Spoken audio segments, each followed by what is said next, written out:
आज हमारी संस्था सोशल इनोवेशन ग्रुप का एक प्रतिनिधिमंडल केतार प्रखंड के अंतर्गत परती कुसवानी में देवेंद्र चेरो, जो युवक कुछ दिन पहले उनकी मृत्यु हो गई थी बेंगलोर में, वहाँ पे एक निजी कंपनी में कार्यरत थे और बड़े ही संदिग्ध तरीके से उनकी मौत हुई है। अभी तक पूरी तरह से जो जांच रिपोर्ट है, फॉरेंसिक जो रिपोर्ट है, वह आई नहीं है। तो मौत किस प्रकार हुई, कैसे हुई, ये तो कहना अभी संभव नहीं है कि क्या हुई। वो अपना प्रशासन का काम है, वो करेगी।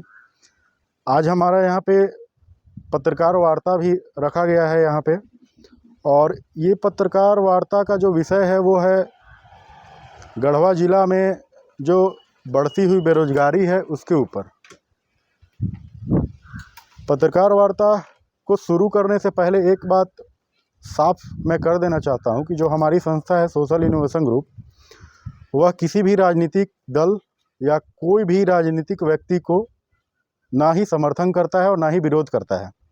हमारे संस्था के विभिन्न सदस्यों का विचार भले ही व्यक्तिगत हो सकते हैं, लेकिन हमारी संस्था का कोई भी राजनीतिक विचार नहीं है और ना ही किसी राजनीतिक दल को वो समर्थन करता है। पत्रकार वार्ता का मुख्य जो विषय है वो गढ़वा ज़िला या कहिए पूरे झारखंड में जो बेरोजगारी की स्थिति है उसके ऊपर है। अभी हमारे पास कुछ डॉक्यूमेंट्स हैं। अभी नवंबर में 2019 का विधानसभा चुनाव होने वाला है और अभी कुछ दिन पहले ही अप्रैल मई जून में आपका लोकसभा चुनाव ख़त्म हुआ है। यहाँ के सांसद महोदय भी ये तीसरा टर्म लगातार लगभग 10 वर्षों से थे और ये तीसरा बार जनता यहाँ का उनको मौका दिया है। यहाँ के जो विधायक हैं वो भी काफ़ी दिनों से हैं, 2 टर्म के हैं और अभी ये तीसरा चुनाव होने वाला है। और जब चुनाव आता है तो जैसे बरसात में मेढक टर्टर करते हैं, वैसे यहाँ भी बहुत सारे कोई युवा समाज सेवी पैदा हो जाता है तो कितने लोग आ जाते हैं। ये 2019 का ये इलेक्टोरल कंस्टिट्यूएंसी का मेरे पास एक रिपोर्ट है। इस पे 2019 में टोटल जो चुनाव लड़े थे उनकी संख्या थी 28 और एक नोटा। तो इसका अगर मैं नाम गिनने लगूंगा तो काफ़ी समय निकल जाएगा, लेकिन आप समझ सकते हैं कि 28-29 लोग चुनाव लड़े इस विधानसभा क्षेत्र से, भवनाथपुर विधानसभा क्षेत्र से।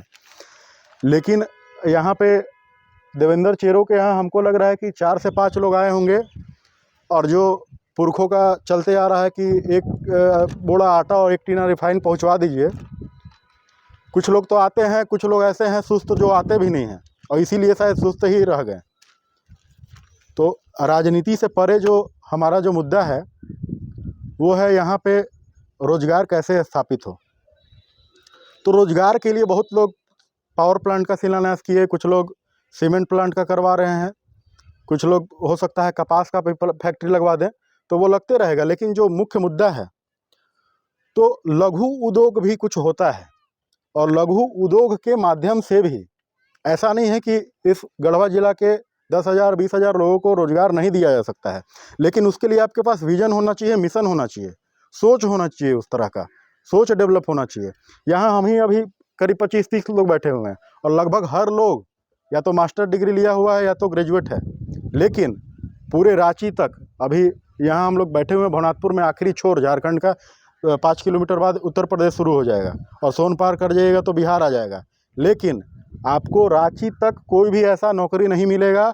आप ग्रेजुएट हैं या मास्टर डिग्री किए हुए हैं, बीएड किए हुए हैं।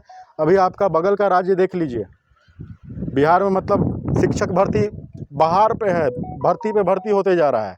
लेकिन यही झारखंड का स्थिति ऐसा है कि चाहे रघुवर हो चाहे हेमंत हो, सबका वही कहानी है। न जेपीएससी ढंग से ले पा रहे हैं, न जेएसएससी ले पा रहे हैं, न शिक्षक भर्ती ले पा रहे हैं। तो कहानी सबका एक ही है, मिला जुला के। लेकिन जब आप मतदान करने जाते हैं, थोड़ा सा आपका हो सकता है कि उम्र चल गया, पूरा हो गया, 60-70 की उम्र में है, लेकिन आपका जो आने वाला पीढ़ी है उनके बारे में सोचिए, उनके भविष्य के बारे में सोचिए। अभी ये आज का अखबार है प्रभात खबर, ये आज का रिपोर्ट है, रोजगार की तलाश में पलायन, नगर उटारी का ये दृश्य है। और ऐसे दृश्य मतलब आपको रोज मिलेंगे, प्रतिदिन मिलेंगे। आप नगर उटारी में कम मिलेगा, लेकिन थोड़ा सा आगे बढ़ जाइएगा गढ़वा रोड में मतलब लगेगा कि जैसे मेला लगा हुआ रहता है। वहाँ से रोज़ मजदूर जा रहे हैं भर भर के, कोई जा रहा है छत्तीसगढ़, कोई जा रहा है गुजरात, कोई जा रहा है दिल्ली, कोई जा रहा है मुंबई। क्यों जा रहे हैं? क्योंकि यहाँ गढ़वा में, पलामू में आपका 10,000 रुपये महीना का भी रोजगार नहीं है। कुछ लोग कहते हैं कि भर्ती इतना निकल रहा है। अरे कहाँ निकल रहा है? क्या को भर्ती कंप्लीट हुआ है? किसके टर्म में भर्ती कंप्लीट हुआ है? ये आज का प्रभात खबर का अखबार है आपका, रोजगार की तलाश में पलायन करना मजबूरी। अभी कुछ दिन पहले आप सुने होंगे घटना, रमुना में एक ट्रक और टेम्पू का जो एक्सीडेंट हुआ, उसमें क्या था? उसमें भी 5 मजदूर मृत्यु हो गया, कितने लोग घायल हुए। अभी कुछ दिन पहले खरौंधी का एक घटना था, वहाँ भी गढ़वा जिला का अभी एक पैटर्न बना हुआ है, एक ट्रेंड है कि आपका हर सप्ताह में बाहर के महानगरों से लोगों का 100 आ रहा है। इसका आखिर किसके पास जवाब है? जवाबदेह कौन है इसका?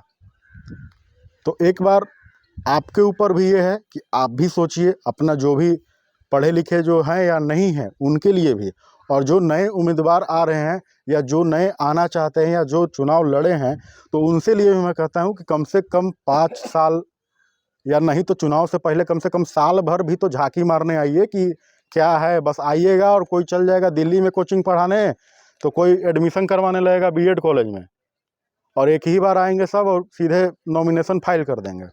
कोई पति पत्नी दोनों लड़ जाएंगे चुनाव, कई लोग हैं।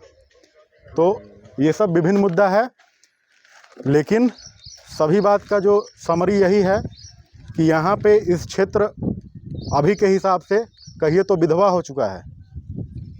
और जो मुख्य बात है, हम अभी यहाँ आए हुए हैं देवेंद्र चेरो के यहाँ, तो उनकी जो बच्ची है 2 साल की बच्ची है और उनकी जो पत्नी है वो गर्भवती है। उनके ससुर का भी देहांत हो चुका है। तो जो उनकी बच्ची है उनके लिए हमारी संस्था सोशल इनोवेशन ग्रुप अभी से लेकर उनके पठन पाठन से लेकर बच्ची की शादी तक सारा जिम्मेवारी हमारी संस्था उठाएगी। और जो अभी जो होगा या होगी, जो बच्चा या बच्ची होगी, जो प्रसव होगा, उसके बाद उस बच्चे का भी जो भी खर्चा होगा पठन पाठन से लेकर उसका पूरा हायर स्टडी तक, और उसके प्रयास रहेगा कि हायर स्टडी करके उसको कहीं रोजगार भी वैसा दिलवाया जा सके जिसके बाद वो अपने घर का खर्चा वहन कर सके। और इससे पहले जो भी यहाँ के प्रखंड पदाधिकारी हैं या अनुमंडल पदाधिकारी हैं, उन सब से मिलकर जो भी सरकारी योजनाएं हैं, चाहे इनका आवास भी नहीं है, राशन कार्ड में नाम शायद जुड़ने वाला था, पता नहीं जुड़ा कि नहीं जुड़ा, वो भी जुड़वाया जाएगा। जितने भी सरकारी योजना है, विधवा पेंशन से लेकर सभी, उन सभी हमारे जो संस्था के बाकी सदस्य हैं, केतार के जो टीम है, वो देखेगी, अपने देख रेख में उसको करवाएगी। धन्यवाद।